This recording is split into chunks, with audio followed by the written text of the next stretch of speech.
Épître de Paul aux Corinthiens, chapitre 11. Soyez mes imitateurs, comme je le suis moi-même de Christ. Je vous loue de ce que vous vous souvenez de moi, à tous égards, et de ce que vous retenez mes instructions, telles que je vous les ai données. Je veux cependant que vous sachiez que Christ est le chef de tout homme, que l'homme est le chef de la femme, et que Dieu est le chef de Christ. Tout homme qui prie ou qui prophétise, la tête couverte, déshonore son chef. Toute femme, au contraire, qui prie ou qui prophétise, la tête non voilée, déshonore son chef. C'est comme si elle était rasée. Car si une femme n'est pas voilée, qu'elle se coupe aussi les cheveux. Or, s'il est honteux pour une femme d'avoir les cheveux coupés ou d'être rasée, qu'elle se voile. L'homme ne doit pas se couvrir la tête, puisqu'il est l'image et la gloire de Dieu, tandis que la femme est la gloire de l'homme. En effet, l'homme n'a pas été tiré de la femme, mais la femme a été tirée de l'homme.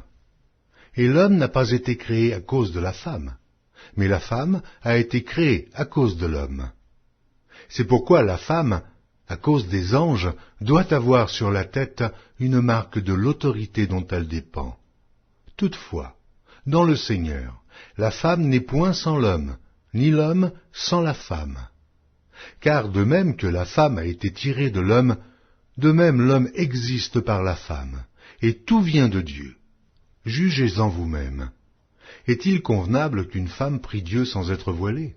La nature elle-même ne vous enseigne-t-elle pas que c'est une honte pour l'homme de porter de longs cheveux, mais que c'est une gloire pour la femme d'en porter, parce que la chevelure lui a été donnée comme voile. Si quelqu'un se plaît à contester, nous n'avons pas cette habitude, non plus que les églises de Dieu. En donnant cet avertissement, ce que je ne loue point, c'est que vous vous assemblez non pour devenir meilleurs, mais pour devenir pires. Et d'abord j'apprends que lorsque vous vous réunissez en assemblée, il y a parmi vous des divisions, et je le crois en partie. Car il faut qu'il y ait des sectes parmi vous, afin que ceux qui sont approuvés soient reconnus comme tels au milieu de vous. Lors donc que vous vous réunissez, ce n'est pas pour manger le repas du Seigneur, car quand on se met à table, chacun commence par prendre son propre repas, et l'un a faim, tandis que l'autre est ivre. N'avez-vous pas des maisons pour y manger et boire? Ou méprisez-vous l'Église de Dieu, et faites-vous honte à ceux qui n'ont rien? Que vous dirai-je? Vous louerai-je?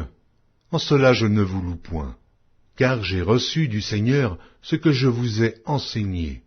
C'est que le Seigneur Jésus, dans la nuit où il fut livré, prit du pain, et, après avoir rendu grâce, le rompit et dit, « Ceci est mon corps, qui est rompu pour vous.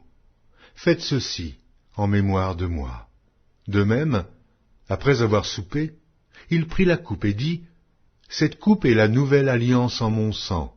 Faites ceci en mémoire de moi, toutes les fois que vous en boirez. Car toutes les fois que vous mangez ce pain et que vous buvez cette coupe, vous annoncez la mort du Seigneur jusqu'à ce qu'il vienne.